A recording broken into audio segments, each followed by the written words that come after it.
Lincoln Riley and USC versus Colorado last week. They were supposed to win big, favored by over 20 points, Drew. And it looked like that was going to be the case. It looked like they were going to win big at first, and then they let Colorado creep back in. They ended up only winning by 7 in a shootout, of course. Any game with USC seems to be that way. So, Drew, the question here today is, do you think that Lincoln Riley and this USC team is a playoff team or not?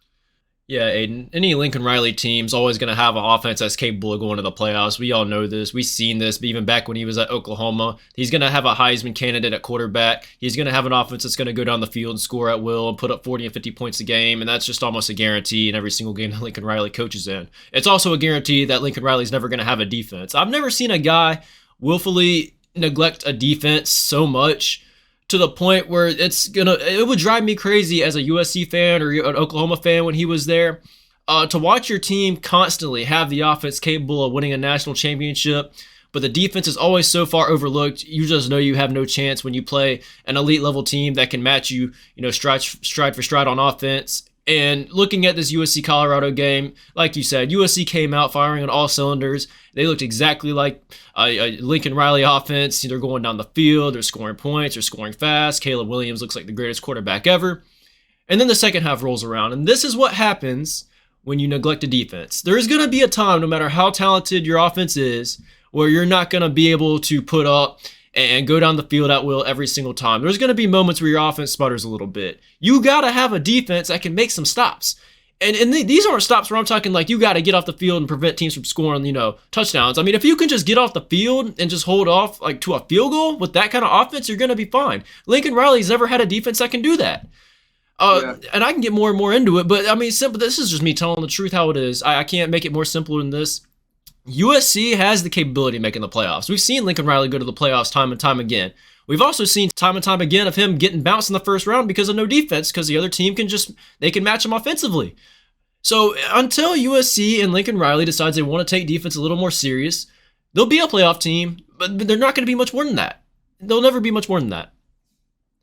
Yeah, Drew, and to your point, you're 100% right. They don't need to be giving up, 21 points or less a game to win. As long as they can just bend and not break in the red zone and give up 3 points instead of 7, they'll be fine. Since Lincoln Riley started his head coaching tenure at Oklahoma, he has only had a defense ranked in the top 50 one time. Even if his Lincoln Riley's defense is just average, they will have a shot to make the playoffs. But as far as this year with this team, there was a lot of talk coming into this year that front seven and that defensive line has improved a lot. And do they have a couple of guys that are dogs? Yes, but defense is a 11-man, assignment. Like every single player on that defense has to be doing their assignment, or you could, have a play go for 60 or 70. That run defense that USC has, it's Swiss cheese. And whenever you're playing an Oregon that has a stable of running backs that prides themselves on running the football with a great offensive line, you can run into some problems. We've seen Dan Lanning is not scared to run the ball down team's throat. He will hold the ball from Lincoln Riley and Caleb Williams, and, it could come down to the last possession, or, it could only be a couple of chances that Caleb Williams has to score. So going forward, this defense, I don't think it's good enough to contend with any of these playoff teams. I mean, Texas, Georgia, Florida, even Florida State, a team that's kind of on the fence as far as the playoff goes. I don't think that defensively USC would have a chance to contend with these teams. Yeah, that's a great point. And USC still has to make the Pac-12 title game. You still have Oregon, you still have Washington, you still have Utah. All three of those teams are capable of limiting your possessions. These are teams that are more than capable of holding the ball and driving down the field on USC and killing clock.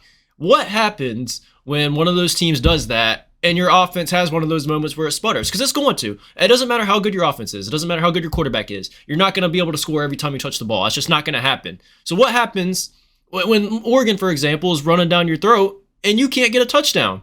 That's just always been the thing with Lincoln Riley. That's always been a thing when he plays these teams that can match him on offense. So to simply answer the question, it's just going to be one of those deals until Lincoln Riley decides he wants to put some effort into defense. This is what you're going to get. Now, USC is currently undefeated. They could still find ways to win every single game they play on the schedule, go 13-0, win the Pac-12 title, and make the playoffs. Is anyone here going to sit here and bet a single penny that if USC makes the playoffs, they're going to win a playoff game? No, it's just not going to happen, Aiden.